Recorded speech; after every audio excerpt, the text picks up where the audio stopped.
Hello दोस्तों, नमस्कार, जय हिंद। मैं अरविंद सिसोदिया एक बार पुनः आप सभी का हार्दिक स्वागत करता हूं सत्यगति डिफेंस अकेडमी के ऑनलाइन प्लेटफॉर्म पर। तो दोस्तों, आज का जो हमारा टेस्ट पेपर सॉल्यूशन है वो 27 नंबर टेस्ट पेपर सॉल्यूशन है जो आपको ऐप पर दिया हुआ है। उसमें आपके जीके के 15 प्रश्न हैं, बाकी के 20 प्रश्न आपके मैथ के हैं और 15 प्रश्न ही आपके साइंस के। तो फुल टाइम टेस्ट है, आप आराम से 40 मिनट लेकर उसमें टाइमिंग तो बराबर दिया हुआ है, परंतु आप जितना कम समय लेकर उस टेस्ट पेपर को हल करते हो तो दोस्तों आपके लिए टाइम मैनेजमेंट का अच्छा काम हो जाएगा। ठीक है दोस्तों, तो जल्दी से लाइव क्लास को ज्वाइन करें, शेयर करें, कमेंट बॉक्स में अवश्य रूप से जय हिंद के प्रश्न पढ़ने के बाद इसका उत्तर देने का प्रयास करें। चलिए आते हैं, देखते हैं पहला प्रश्न क्या है। माउंट एवरेस्ट पर चढ़ने वाली प्रथम भारतीय महिला कौन थी? तो कल्पना चावला, रजिया सुल्तान, बचेंद्री पाल या सुचेता कृपलानी। तो कल्पना चावला प्रथम भारतीय महिला थी जो अंतरिक्ष में गई थी। ठीक है, रजिया सुल्तान भारत की प्रथम महिला शासिका थी और बचेंद्री पाल आपके माउंट एवरेस्ट पर चढ़ने वाली पहली भारतीय महिला थी। सुचेता कृपलानी पहली भारतीय क्या थी भैया? पहली भारतीय महिला जो आपके किसी राज्य की सीएम बनी थी। ठीक है, यानी कि मुख्यमंत्री।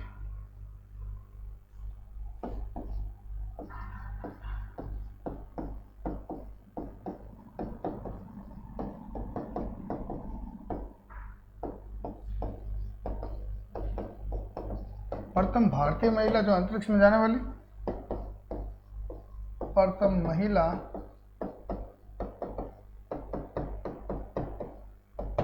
महिला शासिका,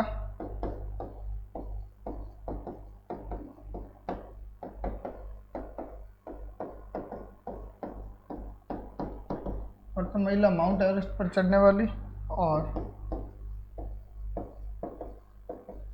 प्रथम महिला मुख्यमंत्री कहाँ की थी भैया? यूपी की। ठीक है, करेक्ट आंसर क्या होगा? करेक्ट आंसर होगा हमारा बचेंद्री पाल प्रथम भारतीय महिला थी जो माउंट एवरेस्ट पर चढ़ी थी। ऑप्शन नंबर सी करेक्ट होगा। चलिए देखते हैं प्रश्न दूसरा क्या है। देश में पहली बार राष्ट्रपति शासन किस राज्य में लगाया गया? तो 1951 पंजाब में लगाया गया था। आपके देश में पहली बार राष्ट्रपति शासन, ठीक है, यहाँ पर लगाया गया था पंजाब में, ना कि जम्मू कश्मीर, ना ही आपके उत्तर प्रदेश, ना ही आपके बिहार। ऑप्शन नंबर आपके ए सही होगा। पंजाब में देश का पहली बार राष्ट्रपति शासन लगाया गया था। ठीक है, आंतरिक अशांति के कारण। प्रश्न संख्या तीसरा, भारत का प्रथम राष्ट्रीय उद्यान कौन सा? हाँ, ये अच्छा सवाल है, कमेंट कीजिए जल्दी से। जिम कॉर्बेट नेशनल उद्यान, ठीक है, Jim Corbett national park, Nanda Devi national park, Rajaji national park या पेंच राष्ट्रीय नेशनल पार्क? जल्दी से कमेंट कर दीजिए भैया, भारत का पहला राष्ट्रीय उद्यान कौन सा है?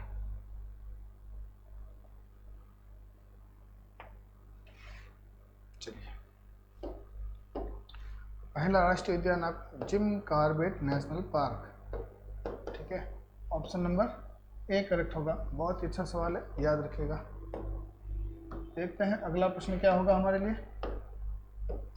प्रश्न संख्या 4, भारत में सर्वप्रथम सांकेतिक मुद्रा का प्रचलन किया था?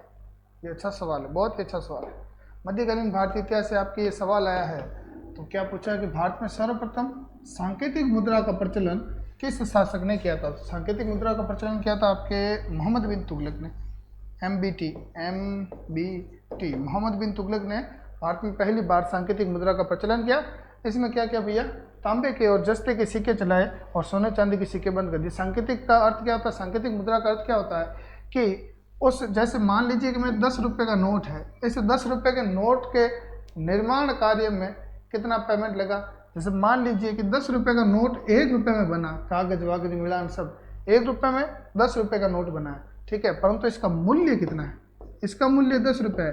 ये बना कितना में? 1 रुपये में, मूल्य इसका 10 रुपये में। इसी प्रकार से अब सोने चांदी के सिक्कों के बराबर तांबे और जस्ते का मूल्य रख दिया था। किसने रखा था? मोहम्मद बिन तुगलक ने। बहुत ही अच्छा प्रयास किया था, जो वर्तमान में हम कर रहे हैं ऐसा प्रयास किया था। उससे भैया देखिए सोने चांदी की बचत होती थी, सब कुछ होता था। ठीक है, तो अर्थव्यवस्था सुधरी हुई रहती थी। परंतु हुआ क्या, ये असफल हो गया क्योंकि नकली सिक्के बहुत ज़्यादा साम्राज्य में फैल गए थे और फिर मोहम्मद बिन तुगलक को वो सिक्के बंद करने पड़े तांबे और जस्ते के, और फिर वापस पुनः सोने चांदी के सिक्के प्रारंभ किए थे। तो ऑप्शन नंबर हमारा डी करेक्ट होगा। सांकेतिक मुद्रा का प्रचलन सर्वप्रथम मोहम्मद बिन तुगलक ने किया था। और विश्व में देखा जाए सांकेतिक मुद्रा का प्रचलन सर्वप्रथम तो चीन ने किया था सांकेतिक मुद्रा का। सवाल देखिए 5, भारत के प्रथम मुस्लिम राष्ट्रपति कौन थे? एपीजे अब्दुल कलाम, मोहम्मद हिदायतुल्लाह, फखरुद्दीन अली अहमद या जाकिर हुसैन। जल्दी से कमेंट कर दीजिए। तो जाकिर हुसैन आपका क्या हो जाएगा भैया करेक्ट आंसर। जाकिर हुसैन आपके थे भारत के प्रथम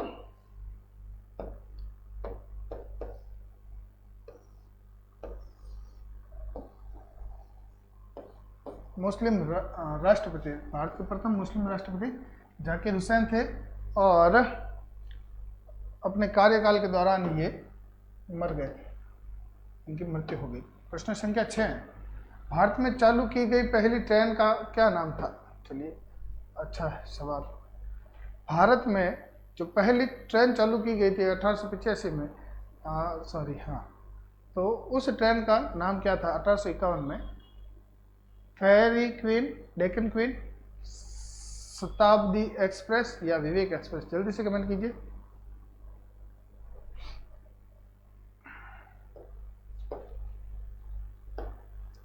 भारत की प्रथम ट्रेन का नाम डेक्कन क्वीन था। प्रश्न 7वां, केंद्रीय गन्ना अनुसंधान संस्थान कहाँ पर है?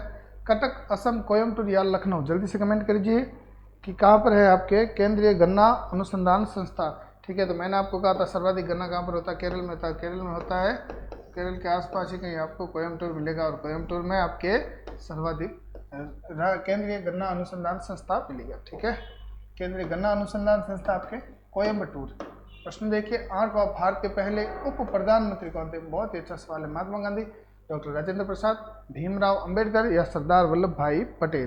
तो दोस्तों कौन हो जाएंगे आपके? सरदार वल्लभ भाई पटेल इनका करेक्ट आंसर हो जाएगा, क्योंकि वल्लभ भाई पटेल उप प्रधानमंत्री, एकमात्र उप प्रधानमंत्री, उसके बाद उप प्रधानमंत्री की कभी रही नहीं है पोस्ट। ठीक है, तो उप प्रधानमंत्री आपके वल्लभ भाई पटेल हो गए थे। ठीक है, ये लीजिए ऑप्शन नंबर आपके डी करेक्ट हो गया। प्रश्न संख्या 9 देखिए, निम्नलिखित में से कौन से राज्य को भारत का बाघ राज्य कहा जाता है? अच्छा सवाल है। ठीक है, बाघ राज्य किस राज्य को कहा जाता है? हिमाचल प्रदेश, गुजरात, मध्य प्रदेश या असम। जल्दी से कमेंट कर दीजिए। तो सर्वाधिक वन क्षेत्र कहाँ पर है? सर्वाधिक वन क्षेत्र है आपके मध्य प्रदेश में। और भारत का बाघ राज्य कौन सा राज्य?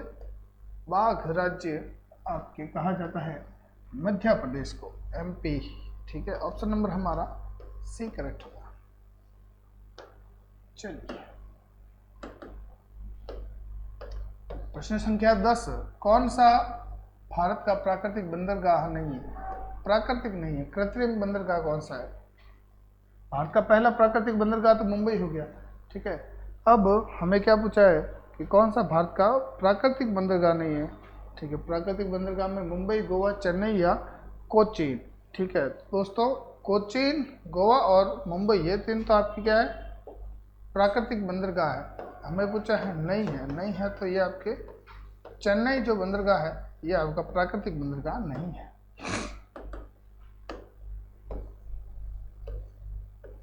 प्रश्न संख्या 11, निम्नांकित में से कौन सा स्थान भारत में सर्वाधिक वर्षा के लिए प्रसिद्ध है? बीकानेर, मासिनराम, पटना या त्रिपुरा। ठीक है, चेरापूंजी, मासिनराम। ठीक है, करेक्ट आंसर क्या होगा? मासिनराम, मेघालय। ठीक है, ऑप्शन नंबर बी करेक्ट होगा।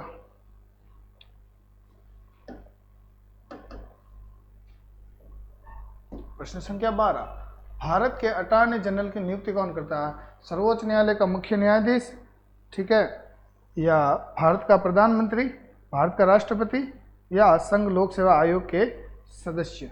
ठीक है, तो आपके कौन करेगा भैया? Attorney general. ठीक है, भारत के अटॉर्नी जनरल की नियुक्ति यानी कि सरकार का जो वकील होता है उसकी नियुक्ति करता है भारत के राष्ट्रपति। ऑप्शन नंबर सी करेक्ट होगा।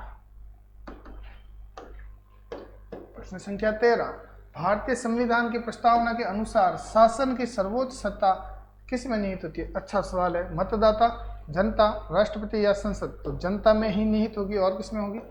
ठीक है, प्रस्तावना के अनुसार शासन की सर्वोच्च सत्ता किस में निहित होगी? जनता में निहित होगी।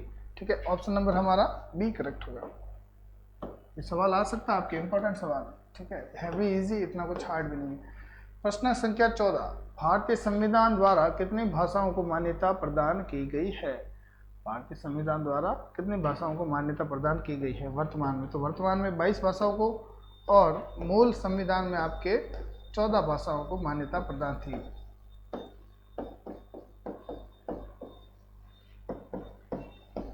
मूल संविधान में 14 भाषाएं थी, वर्तमान में आपके 22 भाषाएं हैं। ठीक है, ऑप्शन नंबर हमारा बी करेक्ट हो जाएगा। देखिए भैया आज का लास्ट प्रश्न क्या होगा? भारत में योजना आयोग का पदेन चेयरमैन निम्नलिखित में से कौन होता है? भारत का वित्त मंत्री, प्रधानमंत्री, राष्ट्रपति या उप प्रधानमंत्री? तो दोस्तों कौन होगा? राष्ट्रपति आपके इसका प्रमुख होगा। ठीक है, योजना आयोग का। ठीक है, और योजना आयोग का गठन 1951 में हुआ था।